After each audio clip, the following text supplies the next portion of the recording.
தினமலர் நேயர்களுக்கு வணக்கம். Ayushman Bharat health card இந்த திட்டம் 2018 இருந்து பயன்பாட்டுல இருக்கு.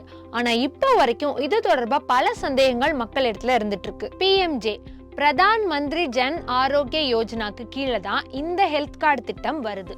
இது இந்தியன் கவர்மெண்ட் கொடுக்கிற ஒரு இலவச மருத்துவ காப்பீடு அட்டை. இந்த கார்டுல என்னென்ன கவர் ஆகும்னா, ஒரு வருஷத்துக்கு ஒரு குடும்பத்துக்கு 5 லட்சம் வரை ஹெல்த் இன்சூரன்ஸ் கவர் ஆகும். நீங்க ஆல்ரெடி ட்ரீட்மெண்ட் எடுத்துட்டு இருக்கீங்கன்னாலும் இந்த கார்டு அப்ளை பண்ண பிறகு உங்களோட மருத்துவ செலவுகள்லாம் இந்த காப்பீட்டுக்கு கீழே வந்துடும். ஆனா இந்த திட்டம் எல்லா ஹாஸ்பிட்டல்ஸ்லயும் இல்ல, கவர்மெண்ட் கிட்ட ஒப்புதல் வாங்கின சில ஹாஸ்பிட்டல்ஸ் கிட்ட மட்டும் தான் இருக்கு. தமிழ்நாட்டுல இந்த கார்டை நீங்க அப்ளை பண்ணீங்கன்னா தமிழ்நாட்டுக்குள்ள இருக்கிற ஹாஸ்பிட்டல்ஸ்ல மட்டும் தான் உங்களால ட்ரீட்மெண்ட் எடுக்க முடியும். இந்த கார்டை நீங்க எப்படி அப்ளை பண்ணணும்னா, PMJயோட அபிஷியல் வெப்சைட்ல அப்ளை பண்ணிக்கலாம்.